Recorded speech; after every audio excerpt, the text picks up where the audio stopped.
आपका स्वागत है। अभी तक की तमाम छोटी बड़ी खबरों के साथ मैं हूं रूपा गुप्ता। तो चलिए जानते हैं क्या रही आज की खास खबरें।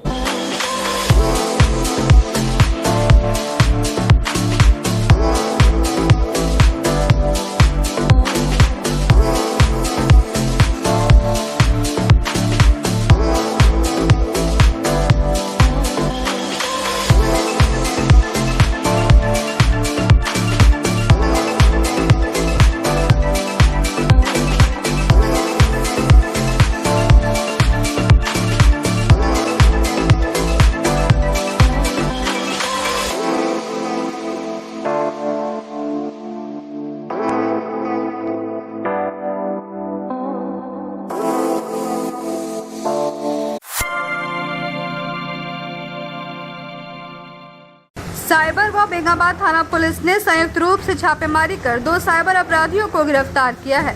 गुरुवार को साइबर डीएसपी संदीप सुमन ने प्रेस वार्ता कर इसकी जानकारी दी।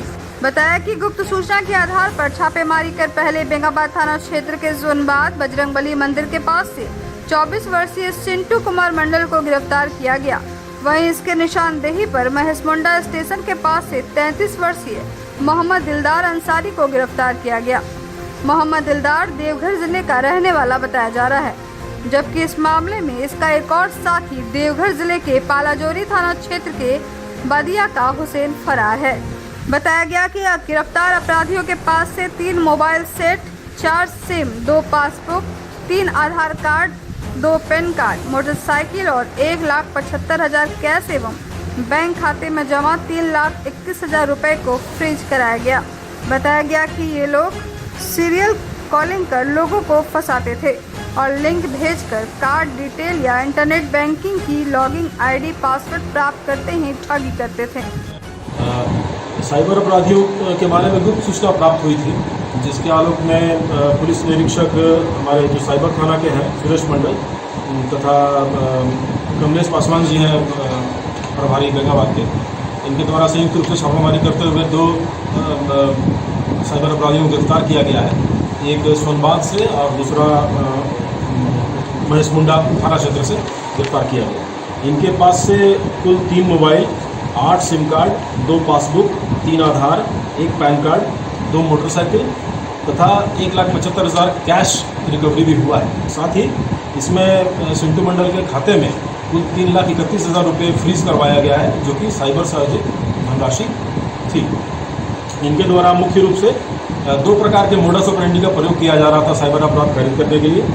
पहला है कि कार्डलेस ट्रांजैक्शन ये लोग करते थे।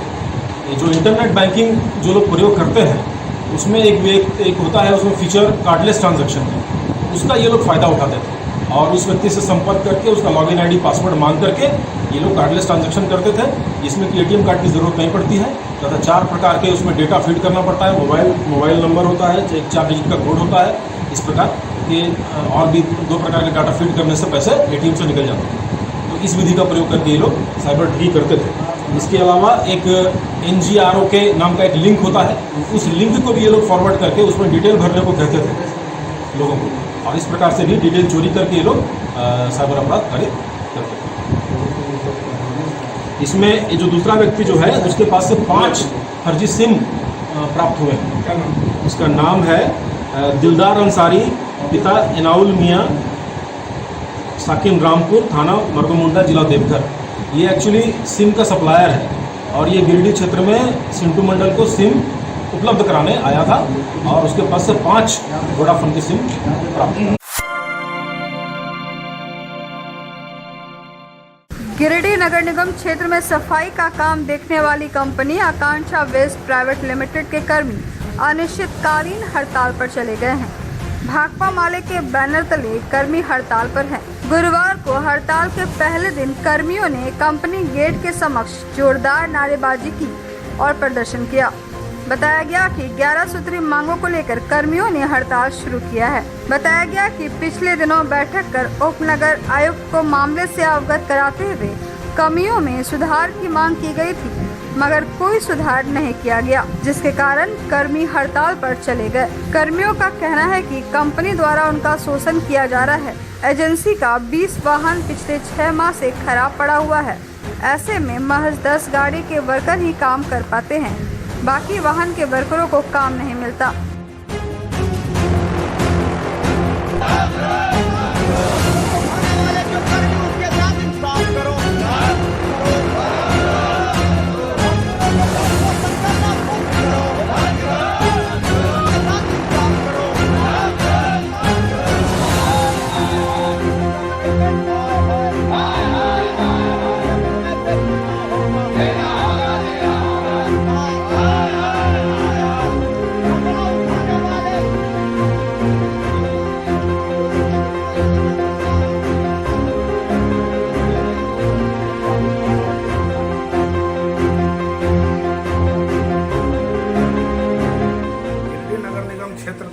अंतर्गत सफाई कर्मी जो आज से हड़ताल पर हैं और इनके कई सवाल हैं, जिसमें मुख्य रूप से है कि इनको समय पर मेहनताना मजदूरी इनको नहीं मिलता है और इन कर्मियों को यहाँ काम करने के लिए उनके लिए जरूरी साजो सामान नहीं दिए जाते हैं, जिस कारण से कभी अगर सफाई कर्मी काम करने के दौरान घायल भी होते हैं तो उनको समुचित इलाज की व्यवस्था नहीं होती है और इनके लिए अभी बोनस वगैरह की भी जो एक डिमांड है वो भी इनकी पूरी नहीं हो रही है। यहाँ तक कि इन्हें पहचान पत्र भी नहीं मिल रहा है। ऐसे कई सवालों को लेकर के नगर निगम के सफाई कर्मी आज से हड़ताल पर हैं। हम इनके हड़ताल का समर्थन करते हैं CPIML और AICCTU की तरफ से।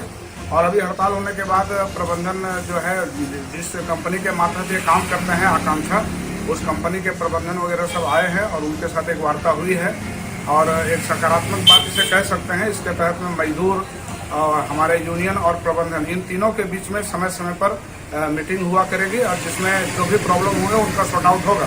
हम मोटे तौर पर यह कह सकते हैं कि आकांक्षा कंपनी के अंतर्गत में जो भी मजदूर काम करते हैं उनका जबरदस्त शोषण हो रहा है। और आज आकांक्षा मैनेजमेंट के सामने जो ऑफिस है उसके सामने आज अनिश्चितकालीन हड़ताल पर हैं। या तो कि आकांक्षा वो है जो नगर निगम के अंतर्गत में जो 36 वार्ड में कचरा उठाने का काम करते हैं, इनके जो ड्राइवर हैं, इनके जो मजदूर हैं, इनके साथ शोषण किया जाता है आकांक्षा की तरफ से और सैलरी टाइम पे नहीं मिलता है, बोनस तो मिलता ही नहीं है। PF का मामला है वो 3 साल से अटका हुआ है।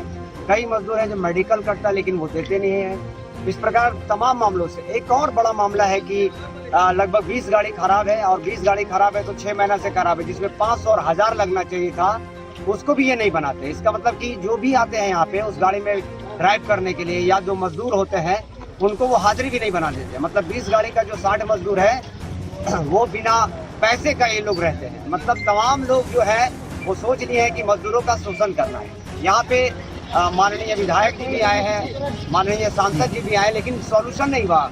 और ज्ञात हो कि यही 1 साल पहले हम लोग 200 इनको 71 रुपया मिलता था, हम लोग ने आंदोलन किया और आंदोलन करके 405 रुपया तक लाए, तो जब 459 रुपया तक आए। कहने का अर्थ ये है कि जब हम लोग कर सकते हैं और आप प्रतिनिधि हैं तो प्रतिनिधि का और भी पावर होता है। निश्चित तौर पर एक तरह से कह सकते हैं कि हनन जो इनका हो रहा है, इनको शोषण हो रहा है, उस शोषण में यदि आप थोड़ा साथ दे देंगे तो निश्चित तौर पर एक गरीब घर का परिवार चल सकता है। नया कंपनी जो भी आएगा इसको तो चलने नहीं देंगे अगर ये सुधार नहीं लेता है। 5-7 दिन हम लोग देख लेते हैं, उसके बाद हम लोग नगर निगम के और तरफ रुख करेंगे कि नगर निगम कहीं ना कहीं जड़वही है। तो नई कंपनी जो भी आती है वो कंपनी के साथ सबसे पहला शर्त होगा कि जो पुराने कर्मी हैं जो भी साथ दे रहे हैं और वो सारे कर्मी को सबसे पहले रखना पड़ेगा। और जो अभी साथ नहीं दे रहे, 2-4 ऐसे लोग हैं जो कंपनी का एजेंट बने हैं, उनको चिन्हित करके हम लोग बोलेंगे उसी कंपनी आकांक्षा के साथ आपका विसर्जन करते हैं। 6 महीने से यहाँ पे गाड़ी खराब है और माना जाए तो 60 मजदूर जिसकी कहीं ना कहीं पेट का सवाल है वो चल ही नहीं रहा। अगर लोग भुखमरी से मरेंगे तो फिर ऐसा मैनेजमेंट रहने का फ़ायदा ही क्या है। ये आकांक्षा मैनेजमेंट जो है ये और नगर निगम दोनों की मिली भगत से कहीं न कहीं 20 गाड़ी को ख़राब कर करके और लोगों को बेरोज़गार किया जा रहा है, जिसकी भाजपा वाली टीम निंदा करती है। और PF का पैसा लोगों को कटता है, हर एक कर्मी का पैसा कहीं ना कहीं कटता है और इन लोगों को ब्यौरा नहीं दिया जाता है कि PF का पैसा कटा है और आपका PF नंबर क्या है। बहुत जान जगह खटते, बहुत गंदगी काम करते, कैसा कचरा रहता है। कोरोना में पूरा खटे हम लोग, ठीक है। सुपरवाइजर जो है हम लोग पर ध्यान नहीं देता। सुपरवाइजर गाड़ी खराब होता है बैठा देता है, 1 महीने के बाद गाड़ी बनेगा, 2 महीने के बाद बनेगा और दूसरी जो चाहती है उसको चढ़ा लेता है। बात यही है, टाइम पर हम लोग का जो पैसा नहीं मिलता है। बहुत तरह इसमें जो है बहुत तरह दिक्कत हम लोग, इतना तरह दिक्कत है हम लोग। चंबा की हरिचक स्थित भाजपा के जिला कार्यालय में प्रशिक्षण कार्यक्रम का आयोजन किया गया। कार्यक्रम की अध्यक्षता जिला अध्यक्ष महादेव दुबे ने की। कार्यक्रम में बतौर मुख्य अतिथि प्रदेश प्रवक्ता व कार्यक्रम के प्रदेश सह संयोजक सरोज सिंह एवं बतौर विशिष्ट अतिथि निर्भय शहबादी सत्येंद्र सिंह शामिल हुए। वहीं कार्यक्रम का संचालन नवीन सिन्हा ने किया। प्रशिक्षण में कोरोना की संभावित तीसरी लहर से बचाव एवं समाज की सुरक्षा विषय पर विस्तृत रूप से चर्चा की गई। वहीं चिकित्सकीय प्रशिक्षक के रूप में डॉक्टर मनीष कांत ने उपस्थित सभी मंडलों के चिकित्सकों को चिकित्सा संबंधी जानकारी दी और सभी मंडलों के मंडल अध्यक्ष को एक किट जिसमें एक थर्मल स्कैनर, एक ऑक्सीमीटर और एक पत्रिका उपलब्ध कराई गई। कार्यक्रम में मुख्य रूप से जिला महामंत्री सुभाष चंद्र सिन्हा, संदीप डंगईच, रागिनी लहरी, दिनेश यादव, इंजीनियर विनय सिंह, संगीता सेठ, मोतीलाल उपाध्याय सहित सभी 34 मंडलों के मंडल अध्यक्ष व 4 सदस्यों की टोली शामिल हुई। भारतीय जनता पार्टी ने तय किया है कि तीसरी लहर की संभावना को देखते हुए जिस तरह से आशंकाएं जताई जा रही है, भगवान करे तीसरी लहर ना आए, लेकिन पार्टी ने जिस तरह से पहली लहर और दूसरी लहर में सेवा ही संगठन के माध्यम से लोगों के बीच जा करके उनकी सेवा की, उनकी सहायता की, उसी तरह तीसरी लहर को देखते हुए हम कार्यकर्ताओं को तैयार कर रहे हैं। हर एक बूथ स्तर पर हमारा एक महिला, एक पुरुष को वॉलेंटियर, 2 स्वयंसेवक होंगे जो तीसरी लहर अगर आई, अगर उसकी संभावना दिखी तो वो लोगों को जो है सेवा करेंगे, उनको सलाह देंगे, उनके लिए काम करेंगे, उनकी चिकित्सा सुविधा उपलब्ध कराएंगे। और इसीलिए पार्टी पूरे देश में वॉलेंटियर तैयार कर रही है बूथ स्तर पर, और उसका इस अभियान का नाम जो है राष्ट्रीय स्वास्थ्य स्वयंसेवक अभियान के तहत दिया गया है। और आज उसी का ये गिरिडीह जिले में आज उसका प्रशिक्षण मंडलों के जो स्वयंसेवक हैं उनका प्रशिक्षण शुरू। और साथ साथ हम कार्यकर्ताओं को ट्रेनिंग के साथ साथ किट भी दे रहे हैं, जिसमें थर्मल स्कैनर बुखार नापने के लिए और ऑक्सीमीटर जो ऑक्सीजन लेवल नापने के लिए, ताकि वो लोगों का सहायता में यह किट काम आवे, ये भी हम कार्यकर्ताओं को उपलब्ध करा रहे हैं। नीचे स्तर तक उपलब्ध कराएंगे। अभी मंडल के जो हमारे स्वयंसेवक हैं उनको मंडलों में हमने दिया है। गामा प्रखंड अंतर्गत बादीडीह में मुस्लिम मोहल्ला के लोगों द्वारा नाले का बदबूदार गंदा पानी सड़क पर बहाए जाने से मोहल्ले की महिलाओं ने विरोध किया। गुरुवार को महिलाओं ने बताया कि मुस्लिम टोला के लोगों द्वारा अपने घरों का नाली का गंदा पानी सड़क पर बहाया जा रहा है, जिससे लोगों को आवाजाही में काफी परेशानी हो रही है।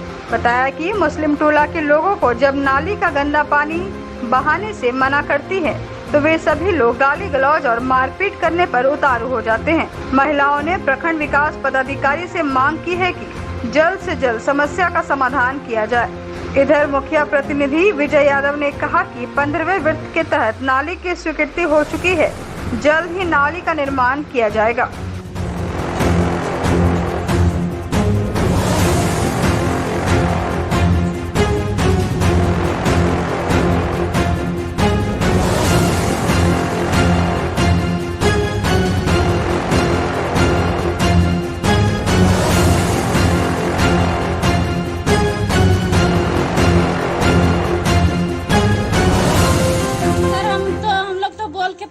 मुस्लिम लोग का हम लोग का बात नहीं मानते हैं। जब वहाँ मिट्टी लगाने जाते हैं, बांधने जाते हैं, तब खोल लेता है और बोलते उल्टा के गाली देता है, बोलता है यहाँ जो भी बांधेगा उसको मारेंगे, हाथ पर तोड़ देंगे, कपार फाड़ देंगे। इससे सब लोग बहाता है पानी। हम लोग के मुखिया के शिकायत की है, लेकिन मुखिया कुछ नहीं फैसला किया है।